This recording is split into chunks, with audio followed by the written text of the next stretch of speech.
सिद्धार्थनगर जिले के डुमरिया तहसील पर रविवार देर शाम महाराष्ट्र सपा प्रदेश अध्यक्ष अबू आसिम आजमी का आगमन हुआ। आपको बता दें कि अबू आसिम आजमी डुमरिया तहसील के सपा द्वारा आयोजित कवि सम्मेलन एवं मुसियाहा में बेतौर मुख्य अतिथि शामिल। अब तक ज़ाहिर यूपी के जो विधानसभा चुनाव है इसकी उल्टी गिनती शुरू हो चुकी है।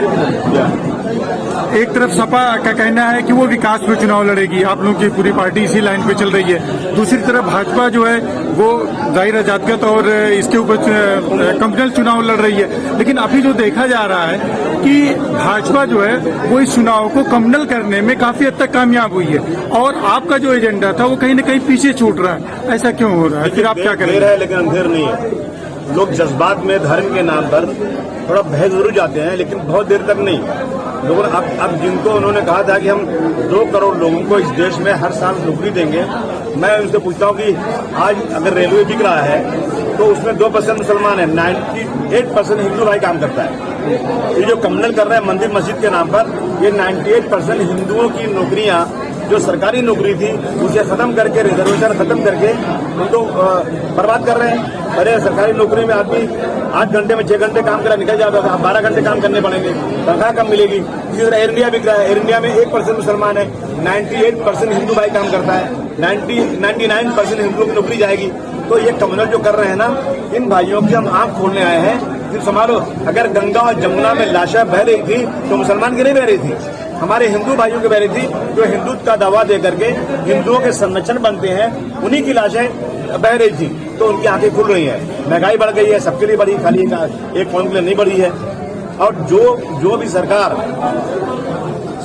चलाने में धर्म का नाम रहा है, समझा वो बहुत बेकार लोगों के हाथ में सरकार है। और जो लोग डेवलपमेंट की बात करते हैं, समझो वो अच्छे लोगों के हाथ में सरकार है। तो अब जो है ये पाप का घड़ा भर चुका है, उल्टी गिनती शुरू हो चुकी है। मैं समझता हूं कि अब बीजेपी को कोई वोट नहीं देगा। जो लोग बीजेपी का नाम लेकर बहुत अपनी जान देने को तैयार थे, वो बीजेपी की अब बात सुनने को तैयार नहीं। जी, चुनाव जाहिर है अलायंस की जहां तक बात है, डेली किसी न किसी से अलायंस मतलब कुछ न कुछ हो रहा है सपा का। लेकिन जो इनकी जो पार्टी है, इनके चचा की जो पार्टी है, वो एक तरफ तैयार है। उन्होंने एक ही हफ्ते का जो है वो अल्टीमेटम भी दिया हुआ है कि 1 हफ्ते में अगर नहीं होता है तो फिर मैं अपनी राय देख लूंगा। इसमें इतनी देरी फिर क्यों हो रही है? देखिए, ऐसा है ना कि शिवपाल जी का भतीजे की बात है, और जो है अब जनता देख रही है कि सरकार कौन बनाएगा। अब ऐसा वक्त आ गया है कि लोग अपने वोट को खराब नहीं करेंगे, और हमें उम्मीद है कि चाचा भतीजे का जरूर मेल होगा और सीटों की बात है उसमें सेटलमेंट हो जाएगा।